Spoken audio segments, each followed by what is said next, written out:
बहुत समय पहले की बात है। एक विशाल और समृद्ध राज्य था जिसका नाम सुरगढ़ था। इस राज्य पर राजा वीरेंद्र सिंह और रानी सौम्या का शासन था।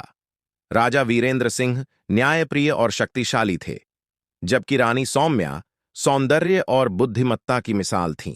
राज्य खुशहाल था, लेकिन रानी सौम्या की कोख अब तक सूनी थी।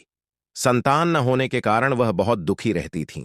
राजा ने कई मंदिरों में पूजा करवाई, कई साधु संतों से आशीर्वाद लिया, परंतु कोई लाभ नहीं हुआ।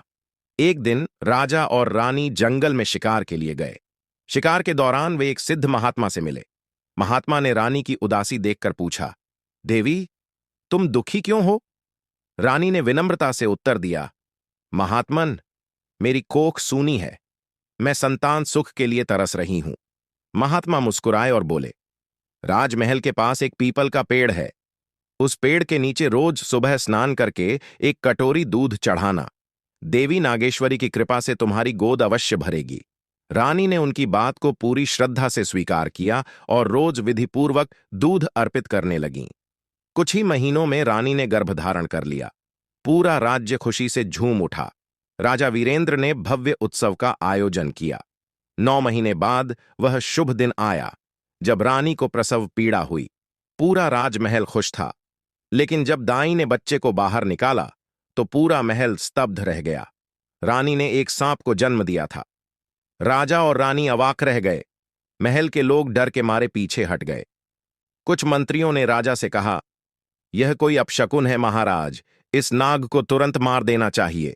लेकिन रानी सौम्या ने रोते हुए कहा, नहीं, यह मेरी संतान है। चाहे यह सांप हो या इंसान, मैं इसे नहीं मरने दूंगी। राजा ने भी अपनी पत्नी की भावनाओं का सम्मान किया और आदेश दिया कि सांप को राजमहल में ही रखा जाए। रानी ने सांप का नाम नागेंद्र रखा। वह उसे एक मां की तरह पालने लगीं। सांप दूसरे सांपों की तरह जहरीला नहीं था और अपनी मां से बहुत प्रेम करता था। समय बीतता गया और नागेंद्र बड़ा होने लगा। वह बहुत बुद्धिमान था और इंसानों की भाषा समझता था। धीरे धीरे वह महल के लोगों के साथ घुलने मिलने लगा। लेकिन कुछ लोगों को यह बात रास नहीं आई। मंत्रीगण और राजा के कुछ सेनापति चिंतित थे कि यदि यह सांप बड़ा होकर खतरनाक हो गया तो राज्य के लिए घातक सिद्ध हो सकता है। राजा की एक और संतान हुई, राजकुमारी श्यामा। वह बहुत सुंदर और चतुर थीं। नागेंद्र और श्यामा बचपन से साथ खेलते और बड़े हुए। दोनों में गहरा प्रेम था। जब श्यामा विवाह योग्य हुईं तो उनके लिए योग्य वर की खोज शुरू हुई। लेकिन नागेंद्र यह सहन नहीं कर सका।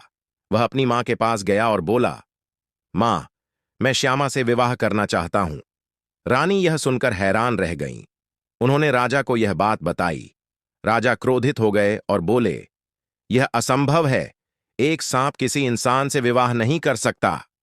लेकिन नागेंद्र अडिग था।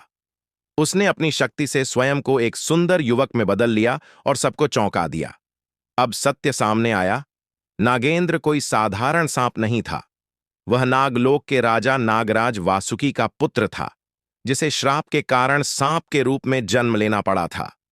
देवी नागेश्वरी के आशीर्वाद से ही उसे यह रूप मिला था। यह सुनकर राजा और रानी भावुक हो गए। उन्होंने श्यामा और नागेंद्र का विवाह धूमधाम से करा दिया।